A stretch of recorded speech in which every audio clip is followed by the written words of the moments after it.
Welcome to the show. My name is Charlton with Big C. This is Charlton and Big C Sports. We coming to you worldwide every Monday through Friday, 5 o'clock p.m. Pacific Standard Time on Charlton and Big C Sports. I also want to give a special shout out to all of our listeners in Latin America. Bienvenido. So thanks for listening in.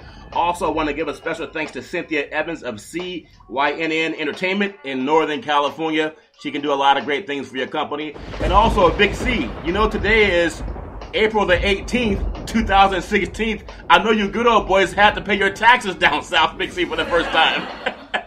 We playing April Fools twice in 1 month, huh? You know, look, I was trying to file an extension, couldn't find a stamp. You know, I think it was stuck to my can of beer. But hopefully by midnight I'll be able to get up and, stroll down there and ask for a prayer, you know. Well, I understand asking for prayers, and also this segment is sponsored by Bud Light, a great beer, and you good old boys down south, I know you like drinking it because it helps you stay hydrated and you lose weight at the same time, Big C. Is that what I understand? Hey, we learned something a long time ago. Corn flakes in a can, who needs a spoon? Well, I understand that very much. It's funny because you're calling in from the East Coast down in the Southeast, and we know the country started in the New England state up in the Northeast, but you good old boys down south, you guys took a lot of free labor to help build up a lot of the industry down there. And here in California, they actually make you pay for things. And thinking of paying for things, I just want to bring up the fact that you are about 40 years experience in the industry, and I get a lot of people asking me, so Charlton, who is Big C? So I just say he's a good old boy from down south. Well, did anybody see The Wizard of Oz? Yeah. You know, I mean, you gotta take the time to understand and learn life, Charlton. You know, I don't have a laptop, so I can't sit in front of a screen and have somebody feed something into my ear other than you, and they kind of okay, I understand. And, you play this age card, you play this tax card. You know, I still know some people. And I don't have a problem making a phone call. Well, I still got a landline, so don't worry about it. I understand. It's just funny when I hear these good old boys. They don't have computers, but they stay in gated communities.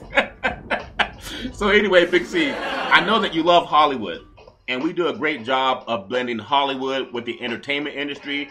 And when you look about, it goes back to when Chris Rock with the Oscars talking about the people, I guess, protesting or boycotting the Oscars. Like Spike Lee says, go get your own thing. But you have an actor that you're very fond of, Dennis Quaid. He's been great over the years, Big C.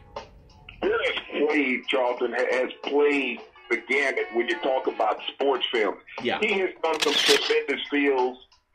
tremendous films over the years. But, I like how he's transcended into sports, Charlton. Yeah. Years ago, he did a movie called Everybody's All-American, where he played the late, great Billy Cannon, Heisman Trophy winning running back out of LSU back in the 50s. Yeah. He did a marvelous job playing that role, portraying the life of Billy Cannon. But, Charlton, he's been diverse in the film industry. Yeah. He played the role of Jim Morris, a former baseball player who had been out of baseball after high school for over a decade due to an arm injury. Yeah. He got a tryout in the early 90s with the Tampa Bay Devil Rays. Yeah. And he ironically ended up spending 4 years in the major leagues, Charlton, coming in, never giving up on his dream, perseverance, working through injuries. Yeah. And, one of the favorite movies that I like about it, Charlton, was called The Express. This is the second movie that he played in portraying a former Heisman Trophy winner, the late great Ernie Davis, who died of leukemia prior to ever taking a snap in the NFL. The Cleveland Browns drafted him #1 overall. They had planned on pairing him with the all-time great Jim Brown in the backfield. Oh, yeah. Paul Brown had such a vision as a coach and as an owner in the NFL back in the 50s and 60s, Charlton. He was a great innovator. But the last movie I'd like to touch on was On Any Given Sunday. Oh, yeah. He played a head coach in this movie also with Cameron Diaz, Al Pacino, Jamie Foxx. It showed his diversity, Charlton, that he could work across the borders, play a role, and make believable in the sports genre. He did a marvelous job, Charlton, in all 4 of those movies. Well, speaking of doing a marvelous job, and you mentioned about the acting range, not only from Hollywood, I go back to the great Kobe Bryant when he had his last game for the LA Lakers down in Los Angeles at Staples Center. And on the sidelines, there were so many great athletes and entertainers. We know about the great Jack, Denzel, from Will Smith. Everybody's down to Eddie Murphy, Charlize Theron. There's so much involved in entertainment in Hollywood. And here's one of the greatest actors in Dennis Quaid that portrayed an athlete, Big C. And as you see more and more, even people at ESPN, they're trying to do this genre thing where they bring in entertainers and they talk about them on the sports program. And I know we started it here first, Big C. And also, Big C, as we get into just some talk, I know we're going to touch on the NBA because what can you say about Steph Curry and the Golden State Warriors? They play again against Houston tonight. But getting back into a little bit of football, you talked about Dennis Quaid and some of the movies he's played in. We've been talking about these great quarterbacks. They're trying to pump up guys like Goff and Carson Wentz. Cardell Jones, a quarterback at Ohio State, African-American, threw 64 yards flat-footed, Big C. 64 yards flat-footed. Why isn't he being considered in the same light as these guys, Big C? Well, Charlton, I guess, first of all, he's not the prototypical size of a quarterback. 6'5", 250 pounds. Yeah. Runs a 4'6", 4'7", 40. And as you just mentioned, he has a cannon for an arm that he can launch a football any point on the football field, Charlton. But another point about Cardell Jones, when you look at it. Now, he spent 3 years at Ohio State under Urban Meyer, Charlton. Yeah. 3 years. And in that 3 years under Urban Meyer, I believe they've lost one football game, Charlton. That's because Urban Meyer forgot he had a first round draft pick running back in the backfield named Ezekiel Elliott, Big C. But when you think about it, Jeff Goff would lose that many games in a week, okay? Yeah, but you like to talk about the facts. Can't you just get the emotional appeal and go for the guy they want to tell you that's going to be great, Big C?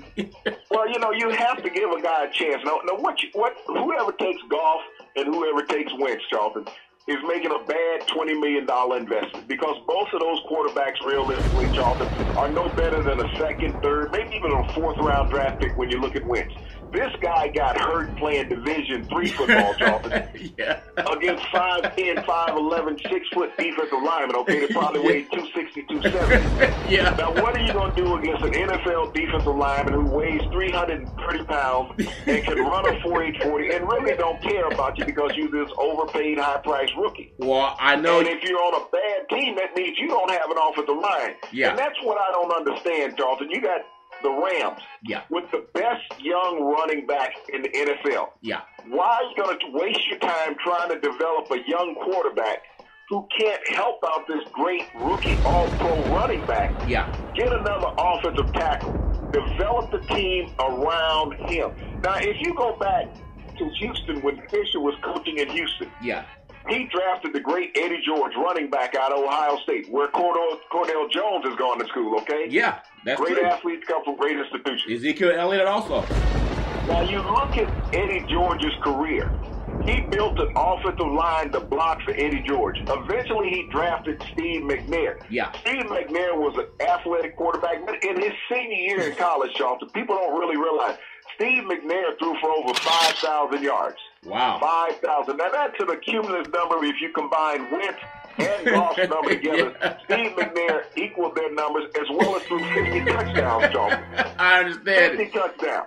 So when you talk about a quarterback being NFL ready, and he also took the Titans to the Super Bowl against the Rams, Charlton. Yeah. And so this is after they left Houston. So when you talk about quarterbacks being prepared and ready, Steve McNair, it won't be duplicated with the Rams if they draft a quarterback in the first round and waste the draft pick.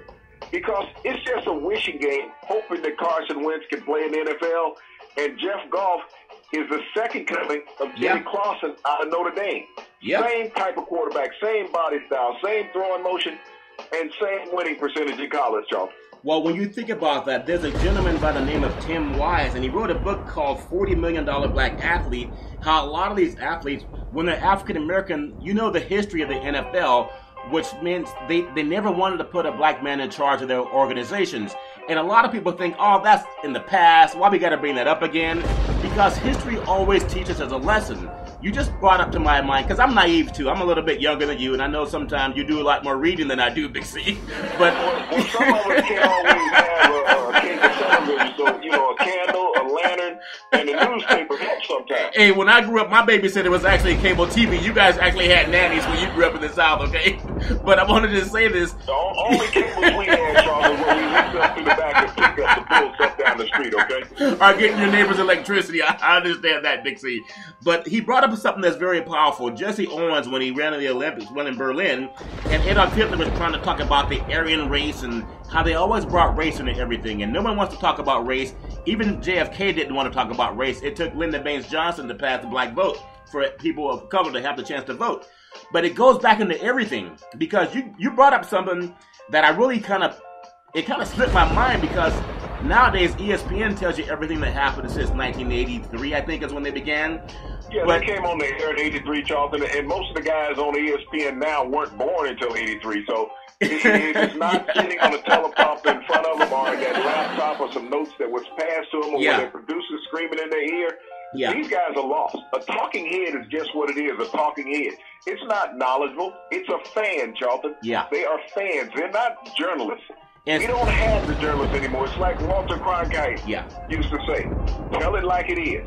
Yeah, I agree. All tell the truth. They don't know how to tell the truth. They can't handle the truth, Charlton. And that's what Jack said. You want the truth? You can't handle the truth. And speaking of the truth, this segment is also sponsored by your Northern California Cadillac dealers, home of the Escalade. You can only get it there brand new. And when you go down and test drive it, tell them that Charlton and Big C sent you. So Big C, when you think about all the talk that we have, and sometimes it's the talking heads, people like ourselves, because we're part of the media too, and you've been around 40 years, but I see people who, if they don't have anything, they don't stand for anything. They just want to stand for the next paycheck, or they don't want to upset the audience, but the producer's piping things into the ear.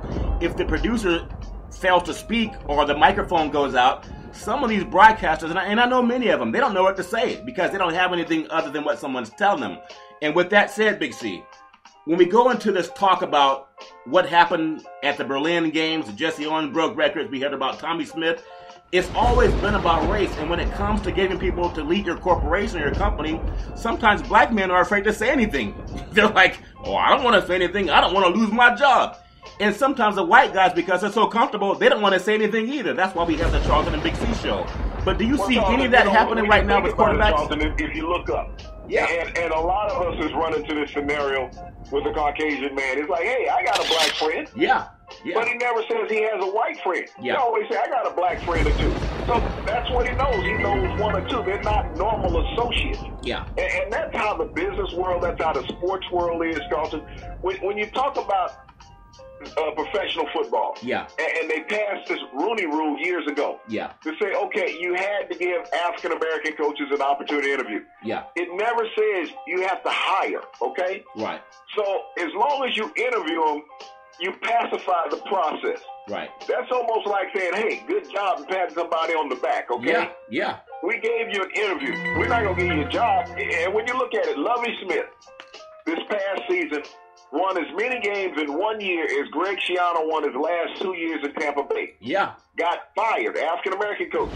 Now, look in the NFL and see how many white coaches, Charlton, lost more games than Lovie Smith. Jeff Fisher, for instance, lost more games than Lovie Smith. The Rams gave him a $27 million extension, Charlton. Wow, that's He incredible. lost more games than Lovie Smith. The Rams haven't made the playoffs since he's been there. But he gets a $27 million extension. I'm trying to understand, if you turn a team around and you're an African-American coach and you get them on the right track with a young quarterback, we're going to fire you. If it wasn't so sad, it would be funny. Successful as a black head coach with a black quarterback. Well, see, and that's deep because a lot of black guys are afraid to speak the truth. We have guys like Charles Barkley, and I love Charles Barkley, and he's great on TV. Shaquille O'Neal's great. All these guys are great. And even when it comes to some of the great black sportscasters, just like with at the Oscars, it was all on Chris Rock's shoulders. I don't want to put it on a black guy's shoulders. I think like Dr. King, there were black and white people that helped with the civil rights movement. It's just a lot of the white people that helped, they were silent because they didn't want to lose their stature in society, but a lot of them marched too. So how does that relate to the broadcast booth? It relates to the broadcast booth because a white guy gave me an opportunity back in 1996 by the name of Tom Kelly. He was a broadcaster for USC football for 40 years. But he didn't look at me as a black guy. He said, you know what you're doing. You're good at what you do. What do you want to do? And I said, I want to get into broadcasting. And about 3 days later, I got a call from Mike Roy, which is John Madden's broadcast associate with Fox Sports. That's how it started. So if we're going to wipe out this racism thing, even in the press box, you can't be afraid. I know a lot of guys are afraid. I hear them on TV. They denigrate the black quarterback as if it was 1960 all over again, Big C. Brent Musburger just speak about that? Yeah. A week or so ago, right after the Masters, when he was on KNBR in San Francisco, the radio station. Oh, no, that was the great... And he was questioned about race in the Masters. Yeah. And he said it's complicated. Yeah. You know, when I look at a piece of paper... No, that was Jim Nance, Big C. That was Jim Nance that said it's complicated. Jim Nance. If I look at a piece of paper and it's white, okay? Yeah. And I take a Sharpie and draw a black line on that, okay? Yeah. How complicated is that? That's black and white, isn't it? Yeah. That was as complicated as the topic they asked Jim Nance about. Yeah. But Jim Nance is fine with it. Jim Nance never has to worry about going into a segregated social club. Yeah. Because he's always going to be invited to the Masters. When his little boy, who is now maybe 4 or 5 months old, yeah, can play golf. If he wants to take him, he can go in there and play golf because it's a white-only club. Yeah. Now, would that same thing happen for Jim Brown, who works for CBS? Yeah. Would he be able to go to Augusta with his kids? Yeah. And go out and play? Now, Jim Brown does the NFL. Yeah. And many major events on CBS. Mike Tirico calls the Masters. Yeah. But does he have an open invitation to Augusta? Well, see, we got to look across the board. Could Gus Johnson from Fox Sports, Charlton, go to Augusta and play? Gus started out on CBS. Yeah. Now he's with Fox doing college football. Would he have an open invitation? These are the things that when Jim Nance say are complicated, it's not, because he can go. Yeah. And he knows a couple of black people. He has a couple of black friends. He might have but he has more white friends than he does black friends, Charlton. Well, living down in Monterey, I'm sure they stay outside of the gated community, but I want to just bring this up because I have a son, I have a daughter, and sometimes I'm not like the sycophants men that are out there. They don't want to say anything because they don't stand for anything. I don't want my son to go through garbage, black and white. I don't care about color. I just want, like Dr. King, give everybody the same opportunity because some of the things that Tim Wise, he wrote a book about, is called White Privilege, and he talked about the multi-million-dollar black athletes, how they're all exploited. They're exploited for money because they don't own any industries. So some of the black guys that make these million-dollar contracts, the owners that write them are wealthy. And I want to bring this up. Think about this. Yes. When you talk about the exploitation of black athletes, okay? Yeah. That started with desegregation. Black colleges, traditional black colleges in America were pumping out some of the best athletes in America, Charlton. Yeah. They were pumping out number 1 draft picks, number 2 draft picks, starting players in the NFL, in the NBA, Major League Baseball. When desegregation came, Charlton, all they did was pilferage through the elite black athletes saying, hey, you can come to our university now and get a good old education. You don't have to go to that black college. And some money under the table. You can come over and get an education, make us some free money. Yeah. We're going to make even more money. Oh, we might let you be on TV once or twice. Right. We don't want too many of you guys right off the back, but we only want the cream of the crop. Right. And that's what they were doing. Right. So, but now they just basically destroyed the historical black colleges because they sold them on, hey, come here and you're going to be a pro. Yeah. You know, Alabama last year, Charlton, national champion, had 20 high school All-Americans that they brought in. Yeah. Okay, now they already were returning a squadron, Charlton, full of starters. Yeah. So where did these 20 fit in? They started 7 freshmen last year, but 13 didn't play. Yeah. So how would they have fared if they had gone to another school and had an opportunity to get some playing time on the field? Yeah. So they've been stolen the bill of goods. You're going to be better off here. And probably overall structurally, socially, they could be. Yeah. But you look at what's happened to the historical black institution and black culture, it's been pilferage by the historical white colleges, Charlton. And see, something that brings to mind, I want to just make this point because I think it's so powerful. And speaking of powerful, this section is also sponsored by your Northern California BMW dealers, home of the ultimate driving machine. They have the all-new 600 horsepower M7. Go down and tell them that Charlton and Big C sent you. Big C, when I think back to what Tim Wise said about nowadays, and it's painful, but that's why we have the Charlton and Big C show. It's not popular to use the N-word unless you're a black rapper. Obviously, they use it all the time, Big C. But most mainstream, they went from that to saying colored and then black, and then these buzzwords like welfare or IQ or not bright enough. I despise the word color. Because when you look at color, when it's cold outside, Charlton, okay? Yeah. I'm the same color. White man will turn blue. Yeah, right? I understand. And see, when it gets hot outside, I'm still the same color. Yeah. A white man will turn red. Well, so who's really colored, Charlton? Well, see, but if we're going to talk about color, every ethnicity other than white stays the same color and is not based on emotion. And when emotion hits, a white person changes color. When cold hits, a white person changes color. When it gets hot, a white person changes color. So why do they label everybody else colored, Charlton? Well, see, I understand, and that's the painful part because this is the pushback. But I got to speak up for all people, but especially it's mostly targeted to black men. This new way of saying that someone's the N-word in corporate America, and this is from Tim Wise, white skin privilege. He talked about Cordell Jones. Instead of saying, well, we don't want a black quarterback, we talked about throwing 64 yards flat-footed. This is what one of the top recruiting agencies says, our scouting agencies said about Cordell Jones. He won a Heisman Trophy at Ohio State. His drop-back mechanics and technique need work. That's like saying he's not smart enough. Even though he won a national championship and one of the best football programs in the United States. But when you come out of a Division III college, Charlton, you're the best player available for the NFL is what they're saying. Well, but listen to this. Come out of a college, and every defensive back you play against, none of them run better than a 4.5, 4.6 40, and you got a bunch of 6-foot tall defensive linemen, and you're 6'6". So you just stand there and look over them, Charlton. There's not a defensive lineman that Carson Wentz played against, Charlton, that will be drafted by an NFL team. Not one damn defensive lineman, okay? But see, this goes back. Let's go find a defensive back that he played against that's going to get drafted by an NFL team, Charlton. But think about. I don't know what the Southern Prairie Conference or whatever it is he played I understand. But I haven't heard a lot of players coming out of that. Matter of fact, the last player drafted high out of that conference was drafted by the New England Patriots, Charlton. Yeah. The New England Patriots. And that was back in 1974. They had a player drafted in the second round in 1974, okay? Yeah. So that's what type of talent pool comes out of that conference and that university. Well, in 1974, a linebacker was the last player that was drafted high in the NFL draft. Well, think about this one more thing, because this comes from a white guy. And I know some people say, well, Charlton, why do you and Big C bring up race all the time? Because a lot of other people are afraid. They're taking in their boots.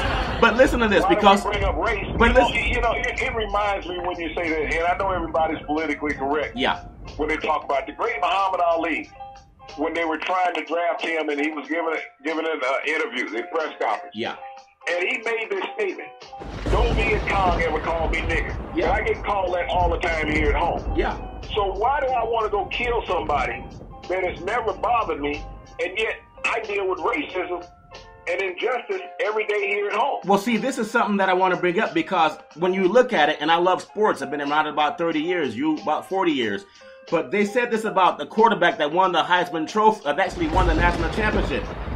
He was easily fooled by blitzes and mixed coverages, and he has very limited starting experience. But someone forgot to tell Nick Saban when he ran all over Nick Saban down in the playoff game just 2 years ago.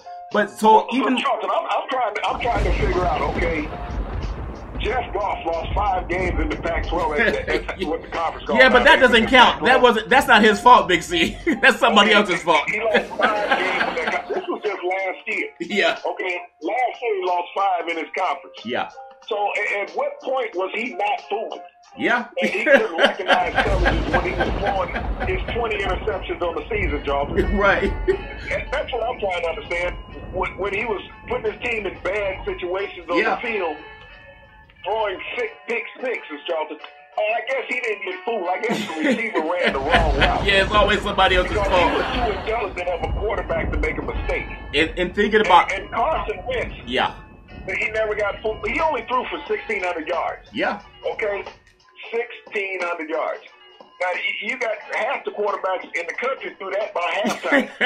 I understand. That's so funny. And so when we think about that, I just want everyone to pay attention to how when they talk about the NFL draft, how they're describing the young black players. compared to how they describe the Caucasian players. One guy is smart, has great upside, has great intelligence. Other guy, well, he needs work. He likes the mechanics. He's a little bit slow to adjust. Listen to that, because that's painful. And I know most of the African Americans Didn't they say that about Cam Newton versus Blaine Gabbert? Yeah. And Blaine Gabbert has won, 5 starts in the NFL in 4 years? Yeah, but it's not his fault. It's not his fault, Big C. Let's not talk about Cam Newton's record. Going to the Super Bowl don't mean a damn thing as a black quarterback. Right. Because they've been the last 4 years. We've seen that every year. Quarterback in the NFL. So it's status quo. Well, think about this, Blaine too. Gabbert, the only time he'll go to the Super Bowl is when he buys a ticket. But Big C is deeper than that, because John Elway, he's the GM for the Denver Broncos Super Bowl champions. Von Miller helped them win the Super Bowl. He was also an MVP when they beat New England in the AFC Championship game. He was also the Super Bowl 50 MVP out in San Francisco. They're having a hard time coming to terms with his contract because they don't want to give him enough money. But they gave Brock Osweiler, when he went to Houston, a guy that only won 4 games, he was benched as a starter when Elway was hurt. He got $37 million guaranteed and $75 million over 4 years with the Houston Texans. He wasn't even a starter. And they're taking a guy in Von Miller who was Super Bowl MVP, and they don't even want to pay him his money, Big C. Can you explain that? He was Super Bowl MVP. I'm going to take a couple years back. I believe he was Rookie of the Year. Yeah. Defensive Rookie of the Year. Yeah. He has led his team in sacks every year that he's played, Charlton. Yeah. He's been to the Super Bowl twice in his career, Charlton. Yeah. So, as far as productivity, you expect that from a black player, okay? Yeah, but see, no one else is going to talk about that, Big C. You can say he's a reach. Yeah. He's in a developmental process. Yeah. You know, but that's the line that you use. The black player, you're supposed to go out there and play for free, okay? Well, be happy that you're making some money. It's a shame because the white guy, we're going to pay him while he's developing. Yeah. And if he doesn't pan it out, they can just say, well, the system didn't fit him. Exactly. They're never going to say he was too stupid to comprehend. It's just the system didn't fit him. Well, I also want to say this last segment is sponsored by your Northern California Ford dealers, home of the all-new F-150. Go down and test drive it. They build it Ford tough. And when you go down there, tell them that Charlton and Big C sent you. Also by Inslinger Law, if you're having issues with your home mortgage, Inslinger Law, Randy's been practicing law for over 31 years. And you can go down and tell them Charlton and Big C sent you. You can also send out a tweet to Charlton and Big C Sports. So Big C, as we finish up on this last segment here, I know we talk about everything in sports, but this is real talk. This is not like, hey, guess who won the basketball game yesterday? Because I want to give a little bit of coverage to NBA basketball. Some great play we've seen over the past week with the opening round of the playoffs. Golden State looks very good. We know San Antonio looks very good. Steph Curry might be questionable tonight when they play against the Houston Rockets. But what are your thoughts? If you were Coach Kerr, would you hold out Steph Curry or would you let him play, Big C? What are your thoughts on that? Well, I wouldn't hold him out, Charlton. I'm going to let him play. I'm going to keep his rhythm going, Charlton. You know, it's like telling a quarter horse he can't run. Yeah. Okay? It's like telling California Chrome he couldn't run in the Derby, all right? Yeah. Steph Curry knows his limits. He knows his pain threshold. This is about winning a championship, Charlton, and getting 5 months off, okay? Yeah. So you win your championship. If you need to rehab, whatever you need to do over the next 5 months, you have that time to do it. But you don't put a championship opportunity on the back shelf because you got a few aches and pains. There's nobody healthy this time of the year playing, Charlton, if you've been a starter in the NBA. They've learned how to gut it out. This is when we've talked about the NBA season is too long, 82 games. Yeah. Cut it down to 62. As we looked at the last 20 games of the season, it was meaningless. The only thing that meant anything was San Antonio and Golden State still playing, Charlton. But I like the Golden State Warriors' chances for a repeat in this year's NBA championship, Charlton. Well, when you talk about Steph Curry and Golden State, he's obviously the MVP. One of the easiest picks, obviously best player this season, led the Warriors to best record NBA history. Some of the other guys on the ballot, number 2, Russell Westbrook, Oklahoma City. Number 3, Kawhi Leonard, San Antonio. And Chris Paul, Los Angeles Clippers. And now number 5, LeBron James, which was the NBA's darling. But Steph Curry obviously has taken over. But let me get your thoughts on Coach of the Year, Big C. In Toronto, Dwayne Casey, he led the Raptors to their best ever regular season with 56 wins and another Atlantic Division title. Now, they're not as talented as Cleveland, but they finished just a few games behind Cleveland. What are your thoughts on him? Well, you know, when you look at the Raptors, they play in obscurity up in Toronto. Yeah. But they've put together the past 3 seasons very solid runs in the NBA East, Charlton. Yeah. They go under the radar because of publicity. That's the only reason why they're under the radar. If they were playing in a U.S. city, they would be a highly touted basketball team because they're full of great young talent. Yeah. It's a team that, you know, I saw one of the players make a comment, hey, don't get too close to LeBron. Matter of fact, it was a coach, man. Yeah. He retracted the statement, but he said, hell, anybody get close to LeBron in the playoffs, there's going to be a foul call because they're going to implement the Jordan rule. They got to get him back to the championship game, Charlton. The NBA, Adam Silver wants LeBron James back in the championship game. Do they deserve to be there? They would have to get through the East without a lot of homie calls, Charlton. Yeah. But if the game was just played head up, I wouldn't see them getting through Toronto or Boston, Charlton. Well, and also when you speak of some of the things that happen in the world of sports, we know the NHL, they have their first round of playoffs playing. Major League Baseball's looking strong. The Giants and the Dodgers had a great series down in Los Angeles. But I also want to just finish up this thought, too, because on the Charlton and Big C Sports, we talk about real talk. And I know sometimes people might say, well, man, you guys are pretty intense all the time. But I just want to know that this is like in a barbershop, you can tell people what you really feel. On TV, sometimes people are so, like, they're passive. They won't tell you the truth. And one thing I respect about Muhammad Ali is he always spoke his opinion. Now, we don't always have to be right. We're right and wrong. Nobody's perfect. But I just want people to pay attention to this NFL draft coming up. Because it reminds me of Tim Wise, the book about $40 million black men, how there's still ways to say, well, they're not bright, they're not smart enough. We really don't want to trust them with our organization. But half of the black quarterbacks have led their team to the Super Bowl, Big C. Well, so there's 2 prominent black quarterbacks in this year's NFL draft. Yeah. There's Cordell Jones out of Ohio State. Yeah. 6'5", 250, and you know how far he can throw the ball. But he lacks mechanics. That's what they say about him, Big C. Out of North Carolina State. Yeah. The same school that Russell Wilson, yeah, the quarterback of the Seattle Seahawks, went to, okay? Yeah. Same school that produced Russell Wilson. And they're projecting him as a low-round draft pick also. Yeah. Now, if history proves itself, why not go back to the place where you've got these proven winners? Well, let me ask you this question, Big C, in about the next 2 minutes of the program. Now, you've been in broadcast, you've been an all-pro player, you have championships, you've been in national radio and national television. Is there any pushback? I mean, sometimes I see the black announcers, they're also criticizing other black athletes, and they know when they get off the microphone, they know these guys are good. That's why they're recruited to the top schools, whether it's Ohio State or Texas or Alabama. They've all won national championships. The guy down at Clemson. So, in a polite way, how do we say to these athletes that look just like you and I, why not challenge authority? Why not challenge guys like Mel Kiper? Are they afraid to lose their jobs, Big C? Is that what it is? You know, they want to play the good old boy Edward, and that's Deshaun Watson, the quarterback guy at Clemson. If he was to come out, he'd be the first, second, third, and fourth player taken in the first round. Yeah. Everybody was drafted. Yeah. That's how good a quarterback is. Oh, and by the way, Charlton, he's black. All right, let's not throw that by the way. But when I look at these announcers, when you look at announcers that are replaced on these TV shows, especially the NFL pregame shows, yeah, it's a revolving chair with black analysts that are on I've noticed that. And when I worked in production, I was like the only black guy around, and that's CBS, Fox, and ABC. I'm going 20 years back, but I don't think it's really changed that much, Big C. You know, when you look at it, you got these black players who can play. You bring them in, you spin them off after a year or two, and you replace them with another black player. White players sit on these shows for 20, 30 years, Charlton. Yeah.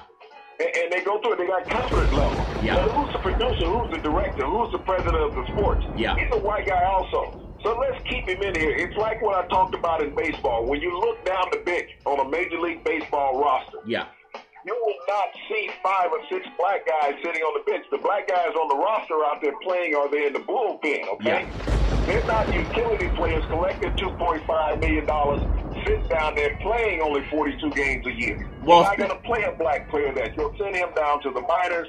You'll keep the white guy in the major leagues where he can get his pitching. He can be comfortable. He's riding on the jet instead of a bus. Yeah. That's just what it is. It's the good old boys taking care of the good old boys. So there's always been there. You talked about the history of the Olympics with Jesse Owens. Yeah. You know, we've talked about Jackie Robinson. Branch Rickey wasn't trying to breach the color line in Major League Baseball. That's been a lie that's been told for many years, Charlton. Yeah. Brad Rickey, as well as the rest of the Major League Baseball owners, wanted to disband the Negro League, Charlton. Yeah. Because if they could pick up those 10 to 15,000 black fans that were going to Negro League baseball games, it would make them more wealthier. So if we bring in a dozen, half a dozen African-American players and take the young players, we won't take the old players that are the best players in the league. We'll take the young players, so these old players will eventually burn out. Satchel Paige was in his mid-50s as a pitcher. Yeah. When he finally made the major leagues with the Cleveland Indians. Yeah. You'll never hear that today, that a pitcher in his mid-50s making a major league team. You won't get him in his 40s, Charlton. Well, Big C. But that's how good he was at that time. Well, Big C, they that's... didn't want to bring him in as a young man because no white player could hit him, Charlton. So that would have been embarrassing to Major League Baseball. So let's take a couple of young players saying we're bringing guys in who can withstand the racial epithets and the backlash that they're going to get. No. All black men withstood that during that era, Charlton. Well, speaking of withstanding during the era, we're out of time, Big C. I need you to go get your neighbor's electricity so we can keep the show going. I know you good old boys down south, you always borrow your neighbor's electricity, but you can also borrow our electricity every Monday through Friday, 5 o'clock p.m. Pacific Standard Time, worldwide, on the Charlton and Big C show, and we talk real sports. We thank you for listening. We appreciate you, and we hope that you have a super fantastic day.